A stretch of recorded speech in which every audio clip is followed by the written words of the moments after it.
আবারও ইসরায়েল লক্ষ্য করে হামাসের রকেট হামলা।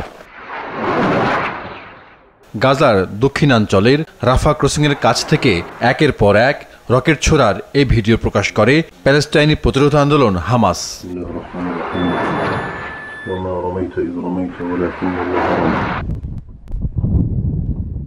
এতে ৩ ইসরায়েলি সেনা নিহত হয়েছে, আহত হয়েছে বেশ কয়েকজন। এমন একটি সময়ে হামাসে হামলা চালালো যখন গাজায় একটি যুদ্ধবিরতি নিয়ে আলোচনায় বসেছেন মধ্যস্থতাকারীরা। হামাস চূড়ান্তভাবে যুদ্ধ বন্ধের শর্ত দিলেও তাতে রাজি নয় ইসরায়েল প্রধানমন্ত্রী। হামাসের সর্বশেষ হামলার বিষয়ে ইসরায়েলের প্রতিরক্ষা বাহিনী বলেছে, সীমান্ত ক্রসিং কেরেম শালম থেকে মাত্র ৪ কিলোমিটারের কম দূরত্ব থেকে রকেটগুলো নিক্ষেপ করা হয়। অভিযোগ করা হয় সেখানকার একটি আশ্রয় কেন্দ্রে লুকিয়ে থেকে এই হামলার প্রস্তুতি নেয় হামাস। তাৎক্ষণিক সামরিক প্রতিক্রিয়াও দেখিয়েছে ইসরায়েল সেনারা।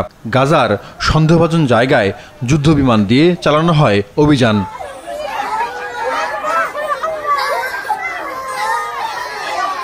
এখানে থেমে থাকেনি নেতানিয়াহু প্রশাসন। কেরেম শালম ক্রসিংটি বন্ধ করে দিয়েছে ইসরায়েল। হাতে গোনা যে কয়েকটি ক্রসিং দিয়ে গাজায় ত্রাণ প্রবেশ করছিল, এটি তার একটি।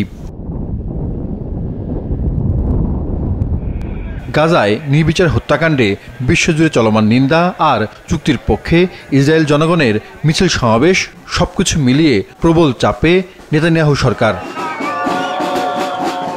তারপরও তারা স্পষ্ট জানিয়ে দিয়েছে, জিম্মি মুক্তির জন্য যুদ্ধ অবসানের দাবি মেনে নেওয়া হবে না। ישראל הייתה ועודנה מוכנה לעשות הפוגה בלחימה כדי לשחרר את חטופינו। একই সঙ্গে রাফায় হামলার ঘোষণা দিয়ে সেখানে আশ্রয় নেওয়া কয়েক লাখ শরণার্থীকে সরে যেতে বলা হয়েছে। যদিও সম্ভাব্য এই হামলায় চরম মানবিক বিপর্যয় ঘটবে এমন আশঙ্কা জানিয়ে আসছে বিশ্ব সম্প্রদায়।